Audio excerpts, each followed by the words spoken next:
Hi guys, so for today we are going to learn how to make a mixed media artwork using different kind of media and techniques. We're going to learn dripping, flickering, printing,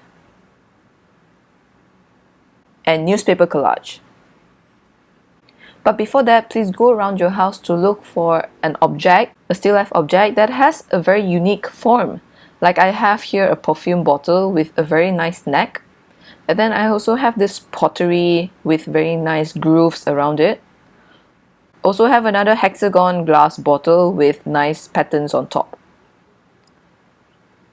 And as for our tools, I have here some sponges. This is good for covering big areas. Fruit nets, bubble wrap, aluminum foil, and textured paper. This can be used for printing.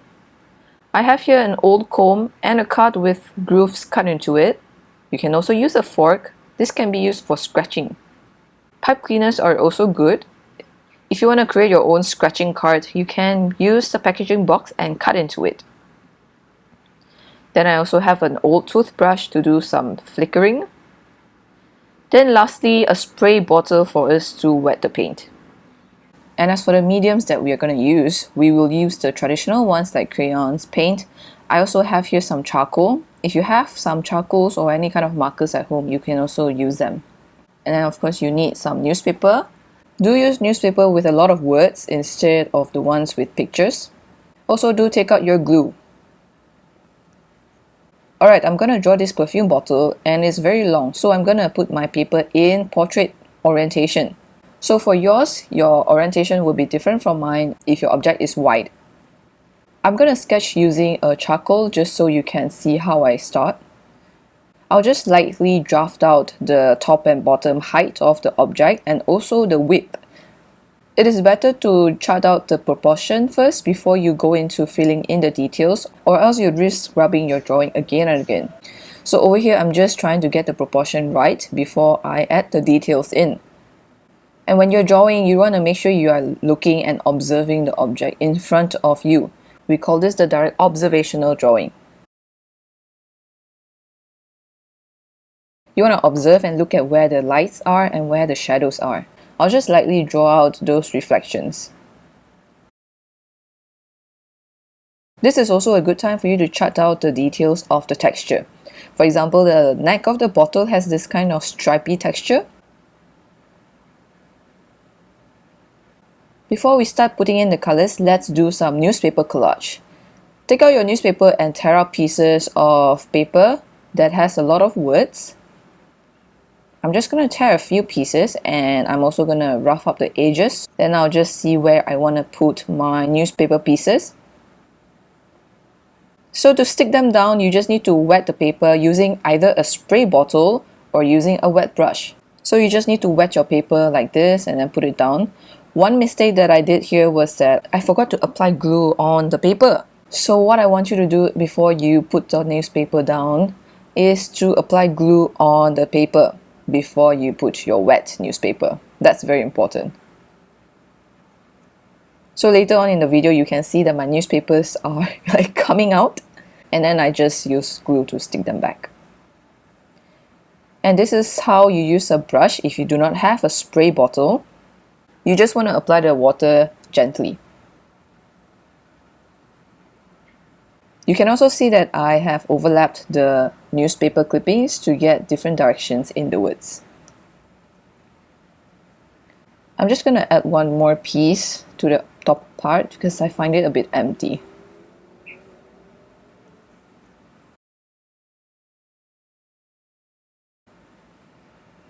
Okay, once you're done, you will need to figure out your color scheme for your background and your object. For my object, we are going to use just monochromatic colors. This is so that it's easier for you to render the shading and the value changes. As for my background, I'm going to use my primary colors, which is blue, red, and yellow. But for my blue and red, I wanted it a bit dull, so I added gray to them. For you, you can use any kind of color combination you want. Here I have a white acrylic which I'm going to use to cover up some of the words, just to make it a bit varied. If you don't have acrylic, you can always use the normal poster paint to cover up the words. You can see that I am going around the bottle instead of inside it. Then with crayon, I'm gonna just do some texture rubbing on the background. You will need to lie it flat and then you can just rub it on the paper. Okay, this part here you can see that the newspaper are coming off, so I'm just applying glue again to make sure it sticks down. Okay, just applying more crayon texture around the paper. For our background, it's going to be very abstract, so don't worry about keeping it too tidy or too clean. Alright, to cover up more areas of the background, I'm gonna use a big sponge and just roll on the colors. So I rolled on some gray, and then also I added some colors using a sponge. I used a dabbing motion and a scratching motion, and it produced quite interesting textures because of the sponge. Then I also used a brush and watered down the paint to cover up more of the white areas.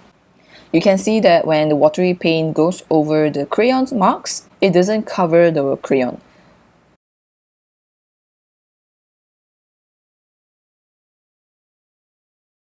Then I'm gonna do some drippings using yellow paint. I'm gonna do the bottom, so I just lay it on the yellow, very thick paint, and then with my spray bottle, I just spray at the yellow and just lift the paper up and helped the paint drip down easily. I'll give it a few taps just to help the paint run better. Just gonna add a bit more on the other side as well. Because of my background, which is very dull and the colors are very desaturated, my yellow color stands out a lot and I quite like it. Okay, paint is all wet. I'm just gonna dry it. And as you dry, you might notice that some parts of the newspaper are coming out as well. Just make sure to stick them down if you notice any parts coming out. You can also cut off the extra parts that are sticking out. Okay, now I'm gonna show you how to print using the textured nets that we have here. What you want to do is just put your net on the table, preferably on something that's covering your table. I'm just gonna paint on top of it. And then you can just print it on the paper.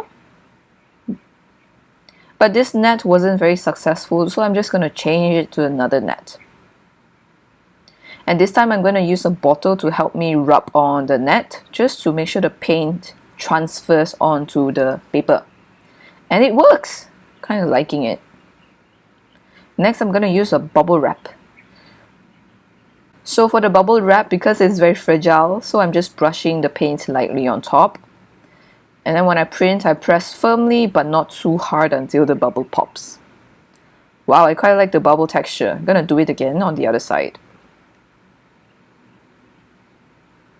Next, I'm going to try printing using aluminium foil. Just tear out the piece and squeeze it into a ball. Flatten one side of it and you can apply paint and print it on the paper. So for this one, the textures are kind of small, so I'm not going to use it. So basically, you just want to continue building on your background until you're satisfied with the color or the texture. Now I'm just adding a bit more of blue because I think my background was a bit too dull.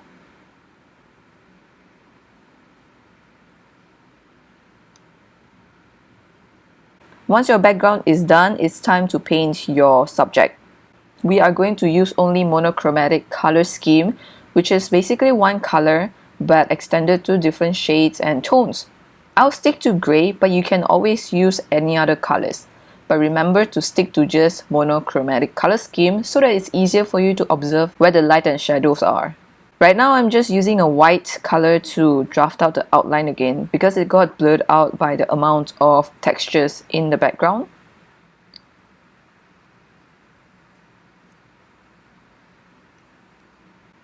Then I use a charcoal, or you could use a crayon or pencil, to draft out where the dark values are.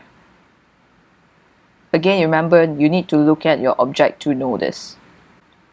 Then I'll just mix 3 different tones of colors.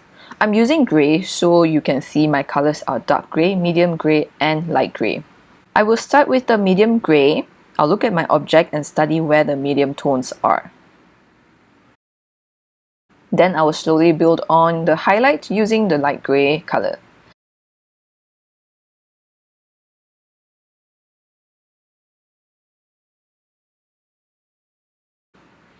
Over here I'm doing the neck You can see that I'm using the dark gray to also paint out the textures on the neck. At this stage, you don't really need to spend too much time on the details yet. You can see I am just charting out the shape of each values. I'm not blending it at all. Once your basic value is there, then you can slowly add more finer details, outlines, and highlights.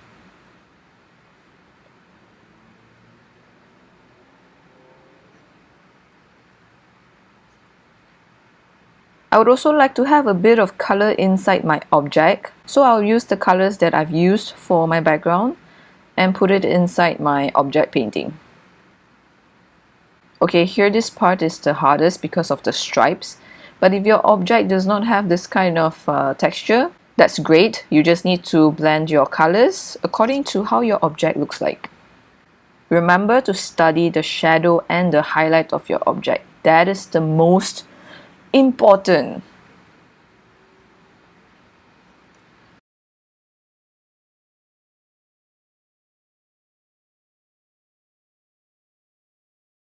Okay, I think I am almost done with the neck.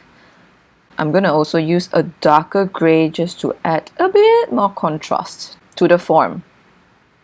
Next, I'm gonna work on the hardest part, which is the glass area. Whew, glass is kind of hard to paint. So basically what I do is just continue building on using the light, dark, and medium colors.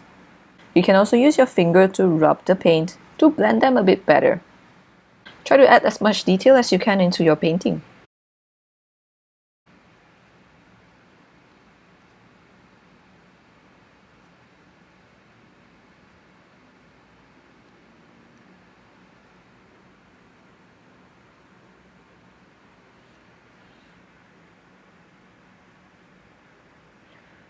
Alright, I am done with the painting of my object.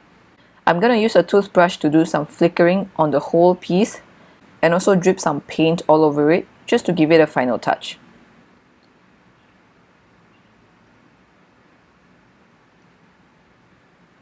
Then I continue to build on and enhance the shadow or highlight using charcoal, and I also even continue using the crayons to add shadow underneath my object and also inside the bottle itself.